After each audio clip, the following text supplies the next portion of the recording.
তো এখানে একটা জিনিস আমার খুব জানার, আপনার সাথে যেটা খুব নিউজ হয়েছিল ইয়েতি, এই ইয়েতির গল্পটা কি?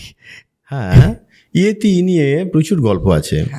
এবার আমি একটা হিন্দু মাইথোলজি থেকে শুরু করি। হ্যাঁ, ইয়েতি জানালে সাধারণত শেরপাদের মধ্যে বিশ্বাস যে ইয়েতি আছে, ভয়ঙ্কর একটা বড় ক্যারেক্টার, সে দুপায়ে হাঁটে, আচ্ছা, সে গরিলার থেকে অনেক বড় চেহারা, একটু হেলে দুলে হাঁটে, বরফের এলাকার থেকে নিচে কোনোদিন দেখা যায় না। আর ইয়েতির মুখোমুখি হলে সে মারা যায়, কিংবা তার বড় ফ্যামিলির কেউ মারা যায়, এটা। অথচ আমি বহু শেরপার সঙ্গে তো মেলামেশা করেছি, তারা মনে প্রাণে বিশ্বাস করে ইয়েতি আছে, কিন্তু কেউ মানে আমি কাউকে যখন বলেছি বলছে না আমি তো দেখিনি, তবে অমুকে দেখেছে। যেরকম আমাদের ভূতের গল্পগুলো হয় যে মানে অমুকের মাসতুতো বাড়িতে ভাই ওই এরকম এসেছিলো কিংবা কিছু। তো কিন্তু মানে ওরা এতটাই বিশ্বাস করে বলে আমি কোনোদিনই ওদের সামনে বলি না যে এরকম ইয়েতি বলে কিছু নেই। আমি যদি সাইন্টিফিক্যালি ভাবি যে এখন তো গুগল মারফত, স্যাটেলাইট মারফত, ইমেজ মারফত সব জানি যে আমরা 1 ইঞ্চি সব বুঝে যাচ্ছি, তাহলে একটা বড় ক্যারেক্টার কোথায় লুকিয়ে থাকবে? হিন্দু মাইথোলজির কথা যেটা বলছিলাম, হিন্দু মাইথোলজির সঙ্গে অনেকে মেলায়। আমি দেখেছি বিভিন্ন পাহাড়িয়া গ্রাম ট্রামে অনেক 2-1 জনের কথাবার্তাতে আমার যেটা মনে হয়েছে যে মহাভারতে একটা ক্যারেক্টার আছে অশ্বত্থামা। এবার অশ্বত্থামা চিরঞ্জীবী, অমর। তো অশ্বত্থামাকে যখন যুদ্ধ শেষ, কুরুক্ষেত্র যুদ্ধ শেষ, দুর্যোধন দৈপায়ন হ্রদে গিয়ে তার উড়ু ভেঙে গেছে, লক্ষ্মী আছে, তখন অশ্বত্থামা কৃতবর্মা গিয়ে বলছে যে অশ্বত্থামা বলছে আমাকে সেনাপতি করো, আমি তোমার হয়ে শেষ যুদ্ধটা করে আসি, আমিও পাণ্ডবদের মাথা কেটে নিয়ে আসবো। তো দুর্যোধন প্রথমে ভাবছে কি করে হবে, এটা সম্ভব নাকি, হেরে গেছি আমরা সব। কিন্তু তারপর অশ্বত্থামার জোড়াজুড়িতে ওকে করলো, সেনাপতি দিল। এবার অশ্বত্থামার রাগ ছিল, ওর বাবা দ্রোণাচার্যকে মেরেছে কপট যুদ্ধে। তো অশ্বত্থামা গেল। এবার যখন অশ্বত্থামা ঠিক করলো যে এদের মুন্ডু কেটে নেব, তখন যে দিনের বেলা যুদ্ধের সামনে তো করতে পারবো না, তার রাতে এদের মানে শিবিরে গিয়ে মারবো।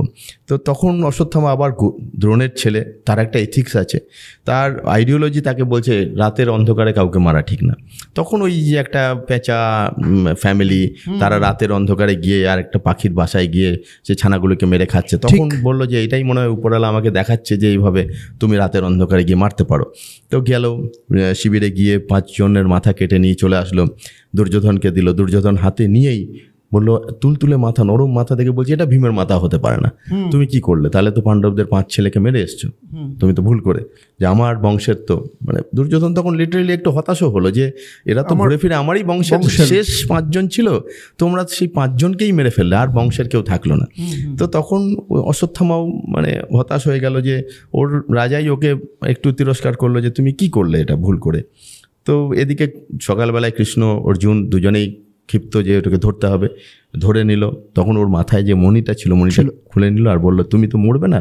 তো অভিশাপ দিল তুমি সারা জীবন সারা শরীরে তোমার ঘা হয়ে থাকবে এবং তোমার প্রচণ্ড যন্ত্রণা নিয়ে ছুটে বেড়াবে, সারা দুনিয়া ঘুরে বেড়াবে।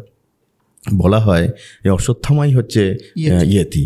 যে ইয়েতির ওরা বলে ইয়েতি 3 চোখ আছে, আর ওরা বলে ওই যে মণিটা খুলে নিয়েছিল ওটা ঘা হয়ে গেছে, তো ওটাই সেই চোখ, আর এতটাই ফেরোসাস যাকে দেখে তাকে মেরে ফেলে। তো এই ইয়েতিই হচ্ছে। এবার আমার ঘটনাটা কি হলো, আমি গিয়েছিলাম এটা মানালি থেকে ঠিক উল্টো দিকে, মানালি যে পাহাড় বিয়াসের উল্টো দিকে জগৎসুখ থেকে উপর দিকে উঠে ওখানে ওই পীরপাঞ্জাল রেঞ্জ, সেইখানে কিছু শৃঙ্গ আছে। তার মধ্যে খুব প্রমিনেন্ট একটা শৃঙ্গ হচ্ছে দেওটিব্বা। দেও ভগবানের, টিব্বা মানে পাহাড়। তো সেই দেওটিব্বা আর পাশে ইন্দ্রাসন। আমি 20 আর 21 জুন পরপর 2 দিন 2টো পিক ক্লাইম্ব করি। তো 20 জুন, 19 না 18 জুন এরকম 1 দিন 2 দিন আগে আমি যখন যাচ্ছিলাম ক্যাম্প 1 থেকে ক্যাম্প 2, তো একটা বড় ফিল্ড আছে, ক্যাম্প 1-এর পরে একটা বড় আইস ফিল্ড আছে, একটু হালকা হালকা ঢালে। তা আমি উঠে যাচ্ছি, তারপরে একটা ওয়াল, তো বরফের ওয়াল শুরু হবে। এবার ওয়ালে আমি উঠবো, তার আগেই আমি দেখলাম বাঁদিক থেকে বহু দূর থেকে যতদূর চোখ যায় 2টো পায়ের ছাপ, 2টো কিংবা মনে হলো 2টোর সঙ্গে আরও 2টো ছিল এরকম একদম। আবার ডান দিকে মানে যতদূর চোখ যায় ওদিকে চলে গেছে, যেন কেউ হেলে দুলে হাঁটতে হাঁটতে চলে গেছে। তো আমি ছবি তুললাম, যে হিমালয়ান বিয়ার আমি জানি খুব হয়, তো স্টিল তুললাম, ভিডিও তুললাম। এই যখন তুলছি তখনই দেখি পিছন থেকে 2 শেরপা চলে এসছে, আমাদেরই 2 শেরপা। আমি ওদের বলেছিলাম তোমরা কিচেন গুটিয়ে আস্তে আস্তে আসো, তোমার তো ওরা তো আমাদের থেকে স্পিডে হাঁটে, আমরা আগে হাঁটা দিই, রাস্তায় তোরা আমাকে ধরে ফেলবে। ওখানেই আমাকে ধরেছে, ধরে বলছে সাপ দেখা। তা আমি সঙ্গে সঙ্গে, যেহেতু এদের এত বছর ধরে চিনি, আমি সঙ্গে সঙ্গে ওদের মনের ভাব বুঝে গেলাম যে ওরা কি বলতে চাইছে। তো আমি শুধু একটু মজা করার জন্যই বললাম ক্যা লেপার্ড, স্নো লেপার্ড? না না না স্যার, ও মুখেও না মানবে না, এতটাই ওরা ভয় পায় যে বরফের রাজত্বে বসে আমরা হয় না রাত্রিবেলায় ভূতের নাম মুখে আনে না, সাপকে লতা বলে, তো সেরকম ওরা কিছুতেই মুখে আনবে না। তো আমি বললো আমি বললাম ও ক্যা ফক্স, স্নো ফক্স? না না ও ক্যা বিয়ার, ভাল্লু? না স্যার বনমাই। তখন আর কিছু না পেরে ভাবছি যে আমি তো বুঝতেই পারছি না ওরা কাকে ইন্ডিকেট করতে চাইছে। বনমাই। আমি বললাম, তখন বললাম কি ইয়েতি? না না স্যার বনমাই, মানে আমাকেও বলতে দেবে না, যদি আমার কথা শুনেও সেই ক্রিয়েচারটা চলে আসে। তো আমি বললাম চলো আগে সামনে চলো, কারণ আমি দেখলাম ওখানে বেশি কথা বললে এরা হয়তো পালিয়েও চলে আসতে পারে ভয়ে। তো এইটুকুনি। আমাকে পরে যখন অনেকে বলেছে কিসের পায়ের ছাপ, ইয়েতির, আমি বললাম দেখো হ্যাঁও বলবো না, নাও বলবো না, কারণ আমি যদি বলি না ইয়েতে না, আমি তো নিজে জানি না। মানে অনেকটা কি মানে বড়, বেশ বড়, মানে 5-6 ইঞ্চি চওড়া, 7-8 ইঞ্চি লম্বা, এরকম একটা পায়ের ছাপ, যেন কেউ হেলতে দুলতে হেঁটে যাচ্ছে। এবার 2 পায়ের মতনই মনে হচ্ছে, জানি না 4 পায়ে ভাল্লুক হাঁটলে দুটো পা, সেটাকেই আমি বুঝেছি কিনা। ছবিটা আমার কাছে আছে। আচ্ছা, আমি বলেছি যদি কারো যারা বিশারদ এই ব্যাপারে, সায়েন্টিস্ট বা প্রাণী বিজ্ঞানী, তারা বুঝুক। কারা আমাকে জিজ্ঞেস করেছে আপনি গিয়ে দেখলেন না কেন, কোথায় গেছে? তা আমার তো মিশন ওটা না, যার জন্য আমি ওর পিছনে যাওয়ার আমার কোনো যুক্তি খুঁজে পাইনি। কারণ কতক্ষণ আগে গেছে কি না, কিংবা আমি তার পিছনে যাবো, সে আমাকে অ্যাটাক করবে কি না, তার সঙ্গে তার বাচ্চা আছে কি না, আমি কেন এই রিস্কটা নিতে যাব? আমি তো ওর থেকে অ্যাভয়েডই করবো। পায়ের ছাপ যেদিকে গেছে তার থেকে দূরে যাওয়াটাই ভালো। তো আমি আর ওইটা দেখতে যাইনি। কিন্তু অনেকেই এসে বলছে ইয়েতি, আমি বলছি না, আমি হ্যাঁ বলবো না, কারণ আমি ইয়েতি না বললে শেরপাড়া হার্ট হবে। আমি কি করে জোর দিয়ে বলি ইয়েতি কি ইয়েতি না? আমি কোনোদিন ইয়েতি দেখিনি, ওই পায়ের ছাপটা যে ইয়েতির, সেই জন্য আমি হ্যাঁও বলতে পারছি না। তো তোমরা যা ভালো বুঝবে বুঝে নাও। যে এখানে এই যে আপনি ধরুন যে সামিটগুলো করেন, বা এভারেস্ট আপনি গেছেন, কাঞ্চনজঙ্ঘা গেছেন, এর তো একটা কস্ট আছে। মোরাললেস কীরকম একটা কস্ট, একটা কেউ যদি মনে করে যে আমি এভারেস্ট করবো? এভারেস্ট আরোহণটা অনেকটা কস্টলি, কারণ এভারেস্ট আরোহণ করতে গেলে $11,000 এক একজনের পার হেড নেপাল সরকার পারমিট ফিজ নেয়। $11,000 মানে প্রায় 90 দিয়ে এখন গুণ করলে প্রায় 99, মানে 10 লাখ টাকা। 10 লাখ টাকা 10 লাখ টাকা শুধু পারমিট ফিজ হিসাবেই নেয়। এছাড়াও অক্সিজেন, একটা অক্সিজেন সিলিন্ডার $600-700, অক্সিজেন মাস্ক $600-700, খাবার দাবার, তো সব মিলে প্রায় এখনকার দিনে যদি কেউ যায় এভারেস্ট আরোহণে, আমার মনে হয় $1,30,000 খরচ হবে। $1,30,000 খরচ হবে। আর কাঞ্চনজঙ্ঘাতে সেক্ষেত্রে কি? কাঞ্চনজঙ্ঘা একটু কম হবে, কিন্তু সেটা ডিপেন্ড করছে কাঞ্চনজঙ্ঘায় কত টিম যাচ্ছে, কতজনের টিম যাচ্ছে। যদি টিম বেশি হয় তাহলে একটু খরচ কম হয়, আর যদি টিম কম হয় সেটা কি ভাগ হয়ে যায় মোটামুটি কিছু খরচ ভাগ। পারমিশনটা পারমিটটা যেটা বললেন, এটা কি সিঙ্গেল পারমিট? সিঙ্গেল পারমিট একজনের জন্য। আসলে পারমিট ওইভাবে না, পারমিটটা একটা টিমের জন্য দেয়, কিন্তু টিমের জন্য দিয়ে যেটা ভাগ করে মাথা পিছু হবে তাতে ওইটাই দাঁড়ায়। আগে তো 7 জন থেকে বেশি হলেই টিম হতো, এখন কেউ একজন গেলে ও কোনো টিমের সঙ্গে অ্যাটাচ করে দেয়, তার সঙ্গে ওই $11,000 নিয়ে নেয়। তো আর বাকি যেগুলো ধরুন পিক আছে মোটামুটি কিরকম? কাঞ্চনজঙ্ঘার মোরাললেস কিরকম? ওই কাঞ্চনজঙ্ঘা এখন যদি কেউ যায় 20-25 না হলেও 17-18 লাখের কমে হবে না। আচ্ছা, এর জন্য কি স্পন্সর পাওয়া যায়? স্পন্সর পাওয়া যাবে, নিশ্চয়ই পাওয়া যায়, কিন্তু মানে যাকে স্পন্সর করছে তার তো ক্রেডেনশিয়াল দেখবে। এবার যে প্রথম যাচ্ছে তাকে কেন স্পন্সর করবে, ঠিক তাই না? আর এটা তো অনেক টাকা। তবে আমি গভর্নিং বডিতে আছি, পশ্চিমবঙ্গ সরকারের ইউথ সার্ভিস ডিপার্টমেন্টের গভর্নিং বডিতে আছি। আমরা সিলেক্ট করি যারা আমাদের কাছে যেতে চায়, অ্যাপ্লাই করে, এবং আমরা সেই বুঝে যারা এভারেস্ট ক্লাইম করতে যাবে তাদের মাথা পিছু $7.5 লাখ করে সরকার থেকে দিই। আচ্ছা, এই যেমন আজকেই আমি ওই স্পন্সরের জন্য পাঠাচ্ছি, মানে ইন্টারভিউ হলো, ইন্টারভিউ হলো, সেখান থেকে যাদের সিলেক্ট করব তারা মাউন্টেনিং কোর্স করতে, বেসিক অ্যাডভান্স করতে Darjeeling HMI Darjeeling Himalayan mountaineering institute দার্জিলিংয়ে আমরা তাদের পাঠাবো। তো সেটাও অনেক, একটা কোর্স ফি বহু টাকা, তার 170-80-200 জনকে পাঠানো মানে কোটি টাকা। সেটা কি গভর্নমেন্ট স্পন্সর করছে? সেটা গভর্নমেন্ট, ওখানে কোনো পয়সা দিয়ে লাগছে না, ওখানে স্পন্সর পয়সা লাগে না। আর বাকি যে আপনার যেগুলো রয়েছে ধরুন সেখানে যদি বাকিগুলো জন্য আমরা দিই না। এবার ক্লাইম করে আসলো, খুব আউটস্ট্যান্ডিং ক্লাইম যদি হয় আমরা বুঝে 50,000 কিংবা 1 লাখ কিংবা 2 লাখ। খরচা কিরকম হয় বাকিগুলোতে? বাকিগুলোতে কোনোটাই 10-12 লাখ টাকার কমে হবে না। আচ্ছা, 8,000 মিটার সিঙ্গেল উপর। একদম ধরুন ইন্ডিয়াতে রয়েছে সেখানেও কি গভর্নমেন্টের? সেগুলো তো অনেক কম, কারণ সেখানে একটা দলের পিছু 2,000 টাকা ফিজ নেয়, সেটাও রিফান্ডেবল, সেটা পরে ফেরত দিয়ে দেয়।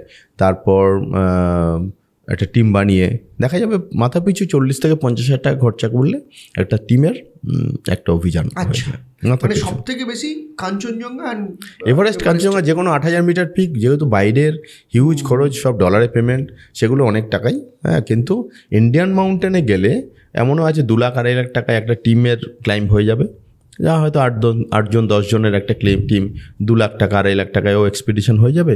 আবার 10 লাখ 12 লাখ টাকার মধ্যে বড় বড় পিকগুলো হয়ে যাবে 10-12 লাখ হলে। এই যে কাম্যা কার্তিকায়ন 17 বছরের একটা মেয়ে, সে মোটামুটি 7খানা কন্টিনেন্টের সব কটা পিক সে এক্সপিডিশন করে চলে এসছে। তো সেই জায়গাটাতে দাঁড়িয়ে ওর জার্নিটা আপনি কিভাবে দেখছেন? মানে ও কোন বয়স থেকে শুরু করেছে বা কিভাবে ও নিজেকে তৈরি করেছে? হ্যাঁ, খুব বেশি আগে থেকে ও শুরু করেনি। আচ্ছা, কারণ কি 7টা কন্টিনেন্টের 7টা মাউন্টেন, এটা শুনতে যতটা কঠিন অতটা কঠিন না। আমি বলছি না যে খুব ইজি, কিন্তু দেখুন 7টা কন্টিনেন্টের এমন এমন জায়গা আছে, ধরুন আমাদের এশিয়ার সব থেকে হাইয়েস্ট হচ্ছে এভারেস্ট, সুতরাং এটা কঠিন। কিন্তু আপনি যদি আফ্রিকার হাইয়েস্ট দেখুন কিলিমাঞ্জারো, সেটা অত কঠিন না। আচ্ছা, বুঝতে পেরেছেন? সেটা ধরুন লাস্ট ক্যাম্পেও দেখা যাবে রেস্টুরেন্ট আছে, রেস্টুরেন্টে থাকলো, খেলেও দিলো। ও আচ্ছা, এইরকম। হ্যাঁ, একটা নাইটের জার্নিতে আপনি ক্লাইম্বটা করতে পারেন। সেটাকে অনেকে 2 ভাগে 2 দিনে করে। আচ্ছা, কিন্তু যারা একটু টাফ তারা এক রাতেই মানে ক্লাইম্ব করতে পারে। সুতরাং সব কটাকে এক প্যারামিটারে বাঁধা যাবে না। ঠিক তেমনি ধরুন আন্টার্কটিকার যে হাইয়েস্ট পিক, সেটাও খুব কঠিন কিছু না, কিন্তু সেটার কঠিনতা কোথায়? প্রায় 50 লাখ টাকা তাতে খরচ আছে। এবার যে টাকাটা জোগাড় করতে পারবে, তো 7 সামিট যারা করবে তাদের প্রথমে মনে রাখতে হবে যে একটা 1 কোটি টাকার ফান্ড জোগাড় করতে হবে অন্তত। তো 1 কোটি টাকার ফান্ড থাকলে 7 সামিট যারা একটু ভালো মাউন্টেনিয়ার, তাদের কাছে 7 সামিট কোনো অসম্ভব কোনো ব্যাপার না। হ্যাঁ, কাম্যা কার্তিকেয়ন একটা বাচ্চা মেয়ে, তার জন্য আমার আন্তরিক অভিনন্দন, সে করেছে। সেক্ষেত্রে ধরুন 15, 16, 17 বছর বয়সে, এই বছর 17 বছরই ধরুন ইয়েতে এভারেস্ট পিক করছে, তো সেক্ষেত্রে ওর ক্ষেত্রে কি ও কি এক্সট্রা ওই বয়সটার জন্য এক্সট্রা অ্যাডভান্টেজ পেয়েছে, নাকি টু আর্লি ও ক্লাইম্ব করেছে? টু আর্লি হবে, কারণ আমরা সবসময় বলি 18 বছরের আগে ম্যাচুরিটি আসে না। এবার এটা কি হয়, ওর বোঝাই যাচ্ছে মানে ওর বাবার প্রচুর পয়সা আছে, তো সেইটা মেইন কাজ করেছে। আর এইটার বাবা আর্মিতে আছে, যেখানেই ও টাকাটা জোগাড় করতে হয়েছে, যেখানেই থাক না কেন তার সেই টাকার সংস্থানটা আছে। আর এর না মানে একটা বাজে এফেক্টও আছে, যে আমি যেমন বললাম যে 91-92 সাল থেকে শুরু করে তবে 2010-এ এভারেস্ট ক্লাইম্ব করেছি। জার্নিটা ধীরে ধীরে আমরা পাহাড়টাকে বোঝার চেষ্টা করেছি, ভালোবেসেছি, গেছি। আর আমি হঠাৎ করে 1 বছরের মধ্যে 7টা পিক ক্লাইম্ব করবো, এটা হচ্ছে অনেকটা সেই একটা আমি দেখিয়ে দেওয়ার ব্যাপার। এতে কি হলো, এতে ক্লাইম্বিংটা যতটা আছে তাতে পাহাড়ের প্রতি ভালোবাসা কতটা আছে সেটা থেকে একটা সন্দেহ থেকেই যায়। আর 2 নম্বর, রেকর্ডটা তো হলো, রেকর্ড হোক, রেকর্ডটা দেখুন, রেকর্ডের পিছনে এইরকম রেকর্ড করতে গেলে হলে না মানে বাকি সমাজে একটা ভুল বার্তাও যেতে পারে যে দেখো তুমিও করতে পারো, একটা চ্যালেঞ্জের মতন। পাহাড়টা কিন্তু এটা স্পোর্টস না, মাউন্টেনিংটা এটা ইউথ অ্যাফেয়ার্সের মধ্যে। অ্যাডভেঞ্চারটা কীরকম, অ্যাডভেঞ্চারটা আপনার একটা হবির মতন। হবি যেমন আমি 10টা ডাক টিকিট কালেক্ট করেছি বলে আপনার পাশের বাড়িটা 15টা করলো, ওটা একটা কম্পিটিশান। আমাদের পাহাড়ে এটা কম্পিটিশান না। এই কার্তিকেয়ানের এই জিনিসটা খুব ভালো করেছে, খুব ভালো। ও যদি নিয়মিতভাবে ইন্ডিয়ান মাউন্টেন এবং অন্যান্য জায়গায় করে তাহলে আমি মেনে নেব যে ও ভালো মাউন্টেনিয়ার। আর ও যদি আমি একটা টার্গেট নিলাম, আমাকে যত কম বয়সে 7খানা পিক করে নেব, করে নিয়ে একটা হব, তাতে আমি ঠিক আছে, ওর টার্গেট ফুলফিল করলো, কিন্তু মাউন্টেনিয়ার হিসেবে আমি ওকে বিরাট পয়েন্ট দেব না। কারণ কি, দুটো কারণে। এক হচ্ছে ও তো একটা চ্যালেঞ্জ নিয়ে ফেলেছে সেটা করতে, এই চ্যালেঞ্জ নিতে গিয়েই কিন্তু যদি না পারে, সেই চ্যালেঞ্জের জন্য সে আজকে এই যে ছন্দা গায়নের এটার পিছনে কিন্তু এইরকম এই জিনিসগুলোর জন্য কিছুটা হলেও আমি একসাথে দুটোকে আমি এটা দায়ী। এই জায়গাটা ভাবতে হবে যে আমাকে কোথা থেকে ফিরে আসতে হবে, চ্যালেঞ্জ নেবো না আমরা। আমাদের ভালোবাসার জায়গা। আপনি আপনার গার্ডেনিং যেমন হবি, আপনি একটা ফুল গাছ বাঁচানোর জন্য যা খুশি করে ফেলবো এরকম যেন ভাববেন না। ঠিক তেমনি এই বার্তাটাও ভুল জায়গায় যায়। ওকে দেখে আরেকটা বাচ্চা যদি ভুল ভাবে যে আমিও 1 কোটি টাকা জোগাড় করবো, আমাকেও ও 17 বছর 8 মাসে করেছে, আমাকে 17 বছর 5 মাসে করতে হবে, তো তখন না ওইটা একটা মানে সেই র্যাট রেসের মতন হয়ে যাবে। সেখান থেকে বিপদ হওয়ার চান্স থাকে। এটা তো অন্য স্পোর্টসের মতন না যে ও কেউ 10 সেকেন্ডে দৌড়েছে, কেউ 9 সেকেন্ড 9.8 সেকেন্ডে দৌড়চ্ছে। এটা একটা ফিল্ডে কম্পিটিশান হচ্ছে। আর পাহাড়ে কম্পিটিশান হয়ে গেলে না, সেখানে বিপদটা হওয়ার চান্স অনেক বেশি থাকে।